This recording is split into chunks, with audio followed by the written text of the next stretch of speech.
Bienvenue à ce court atelier sur Desmos pour toutes les disciplines. Je me présente brièvement. Mon nom, c'est Stéphanie Rioux.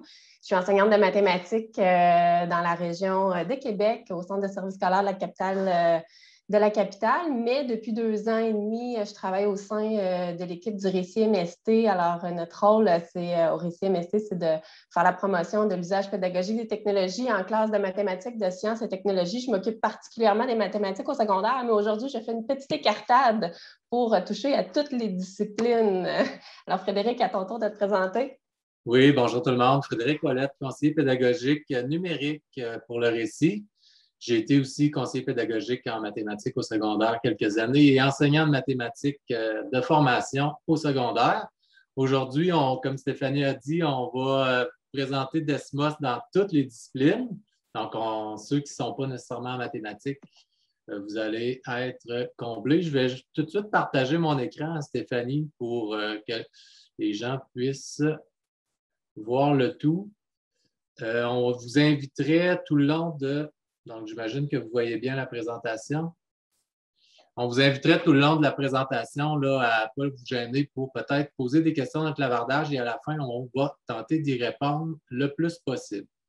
On vous a partagé aussi dans le clavardage le lien vers la présentation d'aujourd'hui, un lien qui vous mène à trois formats, le format web, le format Google Slide et le format PowerPoint pour que vous puissiez vous en faire une copie, une présentation que vous pourrez éventuellement réutiliser aussi dans vos milieux si vous pensez qu'on a réussi à vous convaincre pour utiliser Desmos dans toutes les disciplines. Exactement. Donc, voici, on s'est nommé, on s'est présenté. On va faire ça rapidement. On va essayer dans l'atelier, vous allez voir le lien là, de l'activité tout à l'heure, mais on va essayer de vous présenter c'est quoi Desmos, surtout de vous le faire vivre, parce que la force de Desmos, c'est vraiment de le vivre. C'est beau d'en entendre parler, mais quand on le fait vraiment, on comprend qu'est-ce que ça peut apporter dans notre enseignement.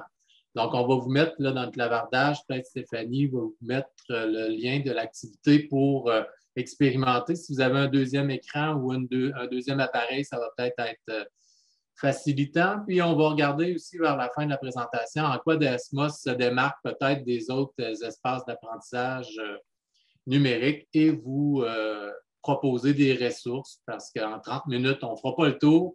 Donc, vous proposez des ressources pour vous accompagner tout au cours de vos prochaines journées. Donc, d'abord, c'est quoi Desmos? Desmos, ça existe depuis quelques années déjà, je dirais depuis 2014-2015 environ. Ça a commencé avec une calculatrice graphique, donc qui s'adressait surtout aux enseignants de mathématiques du deuxième cycle du secondaire. Mais une calculatrice super conviviale, super facile à utiliser. L'adhésion a été grande au niveau des enseignants de mathématiques pour en faire son usage en classe, pour aussi aider les élèves à faire des manipulations facilement. Quelques années plus tard est apparue la classe virtuelle. Et là, on est vraiment allé une coche au-dessus. La classe virtuelle, dans ce temps-là, il n'y avait pas de pandémie, il n'y avait pas d'enseignement en ligne, mais la classe virtuelle, super bien faite, facile elle aussi à utiliser. Cette classe virtuelle-là permet finalement de créer des séquences d'apprentissage variées, avec des types de questions variées, avec des outils variés pour faire sa conception. Encore une fois, l'adhésion a été très grande au niveau des enseignants de mathématiques au secondaire, surtout parce que déjà, c'est une clientèle qui utilisait la calculatrice graphique. Donc, rapidement, ils ont adhéré à la classe virtuelle aussi. Mais là, de plus en plus, on s'est mis à partager cette plateforme-là aux enseignants du primaire pour les mathématiques parce que c'était accessible. Il y avait moyen de faire des belles activités accessibles aux primaires. Puis au primaire, ben, ils ont la particularité d'être interdisciplinaires. Donc, si on utilise Desmos en maths au primaire, pourquoi ne pas l'utiliser aussi dans d'autres disciplines? Parce que quand on investit dans un outil, ça vaut la peine après ça de s'en servir dans plusieurs contextes. Et là, ben, finalement, pourquoi pas si multidisciplinaire au primaire, pourquoi pas le faire au secondaire aussi? Alors, tranquillement, on s'est mis, Frédéric et moi, à parler de cette possibilité-là. On a commencé dans la dernière année et de plus en plus, on voit qu'il y a une adhésion tranquillement. Beaucoup au niveau des sciences, parce qu'il y a encore de belles applications aussi à faire en sciences, mais de plus en plus aussi, on le voit dans les autres disciplines. Aujourd'hui, on va vous faire vivre une expérience élève avec la classe virtuelle qui vous montre que c'est possible possible d'utiliser Desmos dans toutes les disciplines. Donc, on vous amène au lien suivant. On vous invite soit à vous rendre à l'adresse student.desmos.com et d'entrer le code qui est là, ou bien par le clavardage. C'est gratuit en passant. Par le clavardage, vous avez qu'à cliquer sur le lien que je viens de partager. Moi, je vais arrêter le partage parce que je vais repartager différemment mon partage. Je ne voyais pas bien. Donc, l'activité qu'on vous fait vivre contient quelques écrans. Donc, je vois déjà qu'il y a une personne qui vient de se connecter. Quelques écrans, je pense qu'il y en a 21 en tout, hein, si je ne me trompe pas, Frédéric. C'est ça, 21 écrans en tout.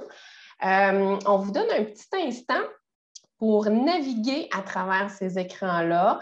Vous pouvez laisser des traces dans chacune des activités quand il y a des endroits où vous voyez que vous pouvez écrire, quand il y a des endroits où vous voyez que vous pouvez manipuler des cartes ou jouer dans un graphique, dessiner à des endroits. Puis là, ce que vous mettez dedans, ce n'est pas grave. Là. Même si vous n'avez pas la bonne réponse, si ce n'est pas votre discipline, ce n'est pas ça le but. Notre but, c'est de vous montrer le type de questions qui est possible de faire. Puis ensuite, la force du tableau de bord de Desmos, ça va être notre principal argument, je vous dirais, pour la présentation de Desmos. Donc, je vois qu'on a 8 élèves d'entrée. Bien, 8 élèves, hein? On vous positionnez dans une posture d'élève aujourd'hui, tandis que nous, on utilise le tableau de bord à titre d'enseignant. Je vous invite à regarder dans le haut de la page. Vous voyez qu'il y a des écrans, il y a une flèche qui vous permet de naviguer à travers les écrans. Et nous, de notre côté, Frédéric et moi, en pensant, on est à des centaines de kilomètres de distance et tous les deux, on a accès au même tableau de bord parce qu'il y a la possibilité de partager un tableau de bord. Il y a même la possibilité de concevoir ensemble une activité. Alors, n'hésitez pas à naviguer. Oui. Puis tout à l'heure, on va vous montrer le côté. Là, présentement, Stéphanie et moi, on vous observe travailler. Donc, vous êtes nos élèves pour ce matin. Et on va vous montrer un peu qu'est-ce que l'enseignant voit tout à l'heure. Donc, stressez-vous pas avec ça. Observez aussi peut-être quel type de questions on peut formuler dans ce genre d'activité-là. Donc là, on a fait des questions de tout genre, un peu pour vous montrer le potentiel. Et on vous observe. Donc là, on vous laisse quelques minutes pour peut-être passer d'une diapo à l'autre parce que peut-être que vous n'aurez pas le temps de toutes les faire nécessairement. Moi, actuellement, je vois qu'il y a 5 élèves, 5 personnes qui sont à l'écran 3 en train de travailler. Je vois qu'ils sont les plus rapides. Je vois ceux qui sont en train de laisser des traces à l'écran 5. Je suis capable aussi d'aller voir le travail d'un élève en individuel.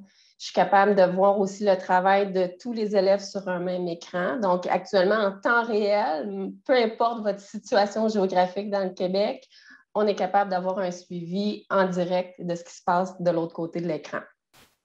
Moi, j'observais, là, on avait qui sont nos élèves aujourd'hui? On a beaucoup d'enseignants, hein? On a 8 enseignants, on a des conseillers pédagogiques, on a des autres personnes et des orthopédagogues, étudiantes à différents niveaux, arts plastiques, anglais, français. Donc, bien intéressant. On a essayé de mettre des activités de chaque, peut-être pas de toutes les disciplines, mais de plusieurs disciplines.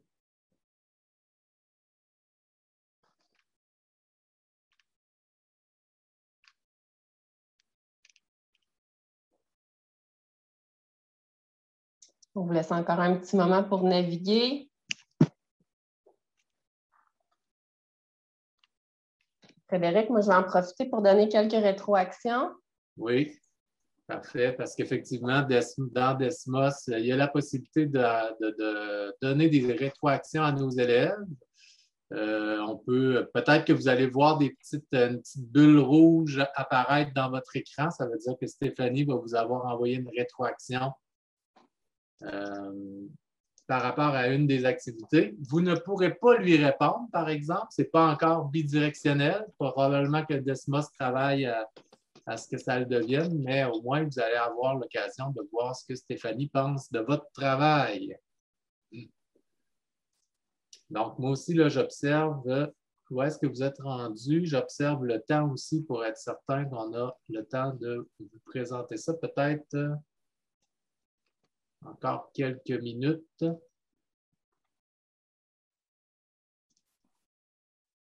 Les rétroactions que je fais sont... Je fais du copier-coller pour sauver du temps, là. Ce n'est pas des rétroactions très élaborées, mais c'est pour vous montrer que la possibilité existe. Et tranquillement, il y en a certains d'entre vous qui vont voir apparaître une petite notification. Puis je rappelle, l'intention, c'est vraiment d'observer quel genre de questions on peut poser. Des fois, on vous a mis des endroits où vous pouvez écrire, faire déplacer des cartes, placer des éléments en ordre, des choix de réponse, des cases à cocher. Vous allez peut-être observer que vous pouvez envoyer même une photo. On va vous montrer tout à l'heure que c'est possible. Donc, vous pourriez envoyer une photo d'une démarche ou d'un travail. Et ça, c'est une belle nouveauté dans Desmos là, qui est apparue il n'y a pas si longtemps et qui a répondu à un grand besoin. Effectivement. J'ai quasiment le goût, Stéphanie, de commencer à partager le tableau de bord. Parfait. Je te laisse commencer pour la description du tableau de bord. Je vais continuer à faire quelques rétroactions. Parfait. Donc, si jamais vous voulez voir, là, vous êtes peut-être dans l'activité, mais si vous voulez voir qu'est-ce que je vous partage, je vous invite à revenir peut-être à l'écran du Zoom pour voir un peu qu'est-ce que l'enseignant voit. Donc là, vous voyez le tableau de bord. Et en fait, ici, c'est le tableau aperçu en fait de tous nos élèves. Comme vous pouvez voir, je vous ai mis de façon anonyme. Donc, il y a la possibilité de vous rendre anonyme pour pas que les élèves se cherchent nécessairement si on présente ça au tableau ou à l'écran. Et je pourrais désanonymiser les noms pour voir un peu qui est qui. Donc là, je vais vous rendre anonyme. Je peux aussi faire pause. Donc, si je vous mets sur pause présentement, bien, vous ne pouvez plus avoir accès à l'activité. Donc, là, ça vous forcerait à m'écouter, à regarder un peu les éléments que je veux vous proposer. Donc, je vais enlever la pause. Et on n'a pas exploité parce qu'on manquait, on n'avait pas beaucoup de temps pour le faire, mais il y a la possibilité de mettre un rythme de l'enseignant. Donc, par exemple, si j'avais voulu que tout le monde fasse l'activité numéro 5, j'aurais pu la limiter à l'activité numéro 5 et à votre écran, si vous regardez encore un peu votre activité, bien, normalement, vous allez être redirigé vers l'activité numéro 5 et je pourrais vous déplacer là, de cette façon-là. Donc là, je vais arrêter le rythme. Donc, en fait, c'est trois fonctionnalités super intéressantes que l'on a accès, là, Stéphanie et moi, étant donné qu'on travaille sur le même tableau de bord. Oui, je veux juste ajouter qu'au niveau du rythme aussi, il y a moyen de faire une sélection de plusieurs écrans. Par exemple, si on dit à nos élèves, pour les 30 prochaines minutes, je souhaite que vous travailliez sur les écrans 5 à 10 exclusivement. Alors, il y a possibilité de faire cette sélection-là aussi. Effectivement. OK, donc là, je vous aurais permis de faire les activités 5 à 10.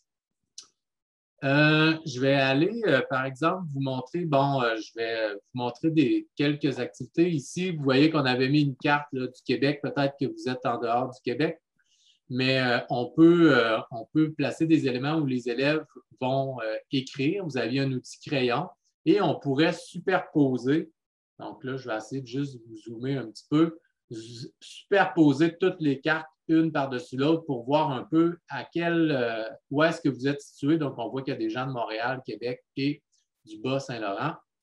Oups, je vais juste dézoomer, excusez pour ça. Sinon, un autre exemple que je voulais vous montrer, c'est, par exemple, ici, on avait mis dans cette activité-là 3 possibilités de répondre à une question. Donc là, on est vraiment dans une réponse mathématique. Vous voyez qu'on peut voir un peu des démarches manuscrites. OK? On avait aussi la possibilité de répondre par une zone de saisie. Et il y avait aussi la possibilité, donc moi je l'ai fait là, tout à l'heure, vous montrer une démarche photo que j'ai envoyée. Donc, je pourrais tout simplement voir un peu la photo de la démarche de l'élève. Et là, on est dans un problème mathématique, mais ça pourrait être une phrase en français, ça pourrait être un dessin en plastique, etc. Et je peux vous la présenter. Donc, il y a toujours cette possibilité-là. C'est sûr qu'on ne vous montrera pas comment construire ces activités ce matin, mais avec les ressources qu'on va vous partager à la fin, vous allez avoir différentes possibilités. je vous montre différents exemples là, rapidement de production ici, on était en français, donc et là, je pourrais passer d'un élève à l'autre, voir les productions de chacun de mes élèves. Okay, donc, c'est quand même rapide. Et s'il y a de la rétroaction, comme Stéphanie a envoyé de la rétroaction, ici, je crois, bien, on le voit aussi à l'intérieur du tableau de bord. Pour ce qui est des activités de type carte, on en avait quelques-unes. Si vous voyez ici, des fois, les cartes dans le tableau de bord sont vertes, par exemple, ici. Et des fois, il y a du orangé ou du grisé. Donc, les codes de couleurs, c'est des activités avec les cartes qui se corrigent automatiquement. Donc, quand c'est vert, ça veut dire que notre élève a bien associé l'ensemble des cartes. Et quand il y a du orangé, par exemple, ici, ça veut dire qu'il y a des associations qui n'ont pas bien été faites. Et en affichant le corrigé, je peux voir à quel endroit l'élève s'est trompé, tout simplement. Et à ce moment-là, je sais si je dois intervenir ou pas dans le suivi avec les élèves. Quand c'est grisé, c'est tout simplement que l'élève n'a pas fait l'activité ou n'a pas complété son activité. Vous avez peut-être constaté, puis là, Stéphanie, n'hésite pas à m'interrompre si jamais tu te rends compte que j'oublie des éléments. Oui, en fait, je dirais, si tu reviens à l'aperçu, on peut aussi voir le travail entier d'un élève en particulier. Là. Par exemple, si tu choisis un élève et tu veux voir l'ensemble de son travail, on peut cliquer sur le premier écran, puis après ça, naviguer justement. Fait qu'à ce moment-là, vous voyez, finalement, on a 3 vues. La vue d'ensemble de notre tableau de bord, de notre classe complète. On a la vue d'une question en particulier ou d'un écran en particulier, mais on peut aussi aller chercher la vue d'un élève et de son travail complet. Donc, c'est les différentes options pour assurer un suivi des élèves. Là, vous voyez qu'on le vit en temps réel. C'est vraiment intéressant tant pour l'enseignement en virtuel en classe, mais pour l'enseignement, bien sûr, à distance. Là, comme je le disais tantôt, Desmos n'a pas été prévu pour l'enseignement à distance, mais ça a sauvé bien des soucis pour des enseignants de mathématiques principalement, là, mais pour les autres aussi. Ouais. Puis juste un petit tant qu'à être là-dedans, j'ai zoomé un peu pour vous montrer quand on donne une rétroaction, quand on voit que le triangle dans le coin ici, je ne sais pas si vous voyez, là, il était vert. Donc, à ce moment-là, ça veut dire que l'élève n'a pas consulté sa rétroaction, tandis que quand le triangle est grisé, l'élève l'a consulté. Puis en cliquant, bien, je peux aller voir un peu, là, je peux voir quelle rétroaction il a donné. Frédéric, je t'inviterai à aller faire quelques petites photos sur différents écrans. J'en profite pendant ce temps-là pour dire que Desmos, ce n'est pas un questionnaire prévu pour faire la même chose que des Google Forms ou des Microsoft Forms. Desmos, c'est un questionnaire qui est plutôt prévu pour animer une séquence d'apprentissage, animer une activité. Donc, l'idée, ce n'est pas de donner le questionnaire aux élèves, d'attendre leurs réponses, d'aller corriger leurs réponses. L'idée, c'est vraiment de soutenir les élèves tout au long d'une activité, de stimuler l'engagement cognitif à travers des discussions, à travers des interactions entre élèves, des interactions avec l'enseignant. Puis, il y a un bel outil qui s'appelle Capture. Là, vous voyez que Frédéric est en train de prendre des petites photos à différents endroits dans l'activité qui permettent de sélectionner des objets, des saisies ou des traces intéressantes. Puis, une fois qu'elles ont été saisies, on peut les mettre en évidence pour stimuler une discussion. Bien, là, j'allais dire une discussion mathématique, là, parce que c'est un peu plus mon domaine, mais pour stimuler une discussion de toutes sortes, là, dans toutes les disciplines. Donc, c'est ça. Il ne faut pas voir Desmos en remplacement d'un Google Form ou d'un Microsoft Form. Il faut le voir comme un outil qui offre davantage d'interactivité dans toute la classe. Puis vous avez peut-être remarqué aussi qu'à certains endroits, c'est possible de voir les réponses des autres élèves dans la classe. Ça, c'est une option qui peut être cochée. Donc, voilà, c'est l'intervention que je voulais faire au niveau des captures. Puis au niveau là, de la valeur ajoutée de Desmos par rapport au formulaire qu'on connaît. C'est ça, tout à fait. Donc là, vous l'avez vu, je l'ai fait en même temps que Stéphanie l'expliquait. Et les outils capture, on peut aller sélectionner là, les photos. On a même la possibilité de s'envoyer un lien photo sur notre appareil cellulaire, par exemple, si on est en classe et qu'on voulait prendre des photos en circulant dans la classe. des travaux des élèves. Donc, on pourrait le faire et les ajouter ici. Par rapport au tableau de bord, est-ce qu'il y a d'autres éléments? Moi, Stéphanie, je n'ai pas vraiment accès au clavardage. Je ne sais pas s'il y a des questions spécifiques sur le clavardage. Est-ce que c'est possible de faire une rétroaction vocale avec les outils que vous connaissez? Là, on en a parlé justement dernièrement, Frédéric, c'était lequel? C'était Remote, en fait. Remote, c'est ça. Donc, il y a moyen, c'est pas optimal encore. Je pense que Desmos est en continuelle évolution, surtout dans la dernière année. C'est le genre de choses qui est probablement discuté avec l'équipe de Desmos pour ajouter, mais avec les outils qu'on connaît, on peut s'enregistrer, mettre le lien de notre mode ou de toute autre forme de rétroaction, puis l'élève est capable de l'ouvrir après ça dans son navigateur. Talk and Comment, oui, c'est ça. On l'a testé avec Mote, mais ça doit fonctionner aussi avec Talk and Comment. Ouais, donc, c'est ça. Pour l'instant, le lien ne sera pas cliquable, mais en copiant-collant le lien donc, dans un navigateur, l'élève va être en mesure de l'écouter ou même l'enseignant à la limite. Et vous avez vu qu'on est capable de mettre des vidéos, soit ici en vidéo YouTube, un lien directement YouTube, ou encore d'intégrer directement une vidéo à l'intérieur d'une activité. Donc, c'est des possibilités qui existent et qu'on peut exploiter aussi là, avec nos élèves pour s'assurer que l'élève a écouté la vidéo un peu comme un Edpuzzle, entre autres, là, permet de le faire ou même sur YouTube. Frédéric, je vois le temps avancer très vite. C'est ça que je m'enlignais. Je t'invite à ramener tous les participants à l'écran, dans le tableau de bord, là, à l'écran à la fin, l'écran numéro 20. OK. Je vais les amener de force. Ouais. On a donné cet atelier-là à la COPS aussi là, récemment, puis on a recueilli, là on a moins de temps aujourd'hui, mais on a recueilli les commentaires des participants à savoir en quoi vous trouvez, avec la petite présentation qu'on vient de vous faire, en quoi vous trouvez que Desmos se démarque des autres outils questionnaires. Voici les commentaires qui sont ressortis le plus à l'écran 20. Je vous invite à utiliser le crayon pour peut-être encercler ou cocher vos impressions par rapport aux autres outils que vous connaissez. Donc là, je vois qu'il y a 9 personnes sur l'activité. Je n'ai pas le petit crayon, il est en haut. Vous pouvez mettre de la couleur. Vous pouvez toutes les cocher si vous trouvez que ça vous concerne tous. Mais non. Je vais juste rafraîchir. Ça va. Ça commence à rentrer.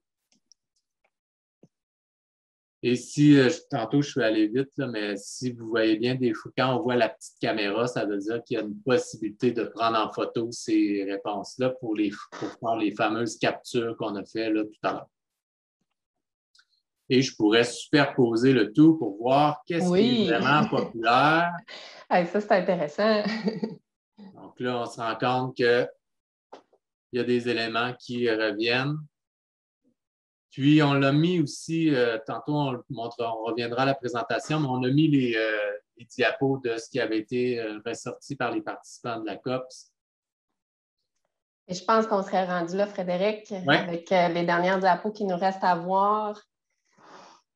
Et voilà. Donc là, vous avez vu cette diapo-ci. C'est ce que je viens de parler. Je te laisse y aller, Stéphanie. D'accord. Bien, ici, c'est ça. C'est les commentaires qu'on a recueillis à la COPS dernièrement. On avait, je pense, quelque chose comme... on avait beaucoup de participants, donc ça a permis de recueillir ces informations-là puis de vous faire voir en quoi Desmos se démarque des autres, avec aussi ce qu'on vient de vous présenter aujourd'hui. Donc, dans les diapositives 7 et 8, c'est un peu des traces de nos dernières présentations sur ce sujet-là. À la diapositive 9, on vous partage l'activité qu'on vous a présentée. Donc, si jamais vous pensez que ça peut être intéressant de la présenter à votre milieu, à vos équipes, à vos enseignants, à vos collègues de travail, elle est là. Donc, il s'agit tout simplement de se créer un compte Desmos. Vous cliquez sur l'activité, puis quand vous en faites une copie, vous pouvez même la modifier à votre guise, puis sans problème, là, vous pouvez la réutiliser en toute liberté. Puis, on a mis aussi une activité qu'on ne vous a pas fait vivre, mais qui est un polygraphe. Ça se joue à deux. Il faut se trouver un partenaire de jeu, mais c'est le principe du Guess Who. Il faut deviner l'image ou le graphique, peu importe la discipline que l'autre personne a utilisée. Donc, vous pourrez l'essayer de votre côté. Une belle activité à faire vivre même à distance. Là. Travailler en équipe à distance, ce n'est pas toujours évident, donc ça en est une. Ça permet de travailler aussi le vocabulaire, travailler la communication. Effectivement.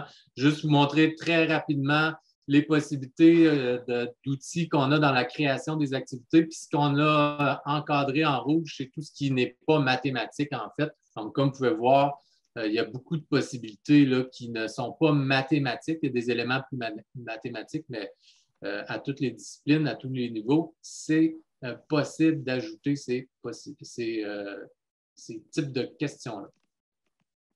Et là, si jamais on a réussi à vous convaincre que Desmos peut être une valeur ajoutée dans votre pratique ou pour vous ou pour vos collègues de travail, voici les ressources maintenant. Sachez qu'au Récit MST, moi, je suis responsable de la formation de Desmos avec mes collègues. Donc, au Récit MST, vous pouvez faire appel à nos services pour aller donner des formations dans vos milieux.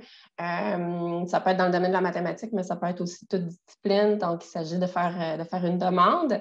Mais voici d'autres options. Il y a l'auto-formation Premier pas avec Desmos du Campus Récit. Donc, c'est une formation qui, d'abord, je l'ai conçue avec une intention mathématique, mais Frédéric, tu peux l'ouvrir.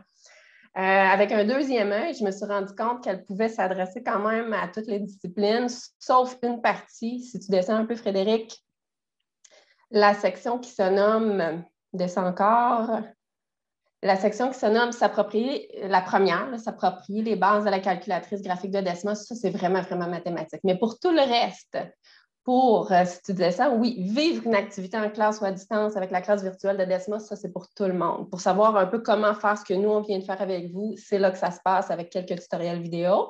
Et aussi pour concevoir ou modifier une activité Desmos, c'est sûr que là, j'ai utilisé des outils plus mathématiques, mais tous les autres outils qui sont polyvalents ont été utilisés aussi. Donc, ça s'adresse quand même à tout le monde. Alors, c'est une façon d'avoir accès à de la formation qui est gratuite à votre rythme quand vous voulez, où vous voulez à partir de l'auto-formation Desmos.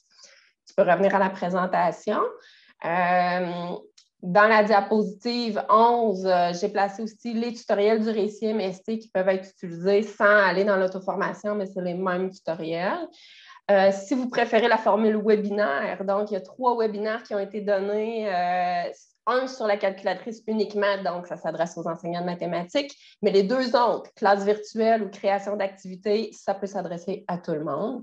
Il y a aussi un guide Géniali qui a été fait par des conseillers pédagogiques en mathématiques de Laval-Lanaudière, Montréal-Laurentides. Tout sur Desmos, très intéressant, un peu plus orienté mathématique. Et Desmos en sciences et technologies, là, je vous l'ai dit, ça commence à faire des vagues aussi. Alors, on a des gens qui ont travaillé très fort là-dessus. Donc, c'est les ressources supplémentaires si vous voulez poursuivre votre développement avec Desmos. Sinon, pour le site, en fait, pour construire des activités, c'est teacherdesmos.com qui est en français. Il y a le site desmosfr.ca qui regroupe différentes activités qui ont été créées ou partagées par des enseignants généralement francophones. En fait, c'est toutes des activités francophones, mais généralement du Québec. Donc, vous pourrez aller visionner tout ça. Il y a plein d'activités à différents niveaux. Il y a 2 groupes Facebook, les pédagogues Desmos et les Maths autrement, où il y a beaucoup de partage d'activités qui se font là. Et le site, en fait, lesmathsautrement.ca. Ces différentes ressources et dans la présentation, tous les liens sont cliquables. Il faut comprendre là, que la communauté de partage Desmos, elle est incroyablement active. Donc, on n'a pas besoin de partir de zéro. On peut, en fouillant un peu, on peut trouver rapidement des choses qui répondent à nos besoins. Puis après ça, tranquillement, on peut aller vers la création. Mais la création, ce n'est pas obligatoire au début. Là. Il y a beaucoup, beaucoup de choses existantes. Effectivement. Il y a une question, j'utilise déjà Desmos en maths. Vous avez convaincu une enseignante de français, bravo. À quand une formation sur la partie programmation? C'est un sujet qu'on n'a pas abordé aujourd'hui, mais qui, effectivement, parce qu'on peut apprendre à programmer derrière Desmos pour rendre les activités encore plus interactives, encore plus dynamiques. On peut ajouter de l'autocorrection et tout ça. Donc, Frédéric est très outillé pour donner ce type de formation-là. Le Récit MST travaille là-dessus aussi. Donc, il s'agit de faire, faire les demandes. L'année prochaine, on ne fait pas de promesses, là, mais il devrait y avoir de quoi. Hein? Stéphanie, on va s'arranger pour qu'il y ait quelque chose. Oui. Ah, Guylaine, qui est ma collègue à l'école, elle a scratché en français secondaire 5 cette année. Bravo, excellent. Je termine avec un badge de participation spécifique au Sommet du numérique aujourd'hui. Donc, au Récit, on fournit des badges. Alors, 3 petites étapes qui peuvent prendre en tout 2 minutes environ. D'abord, créer son compte sur le campus Récit si ce n'est pas déjà fait. Ensuite, s'inscrire à la formation en revenant cliquer sur le lien 2 et faire votre demande de badge en revenant cliquer sur le lien 3 ici. Ça se fait en quelques instants seulement. Merci tout le monde. Ça a été très rapide. On espère avoir piqué votre curiosité et on espère vous avoir donné le goût de poursuivre avec Desmos éventuellement.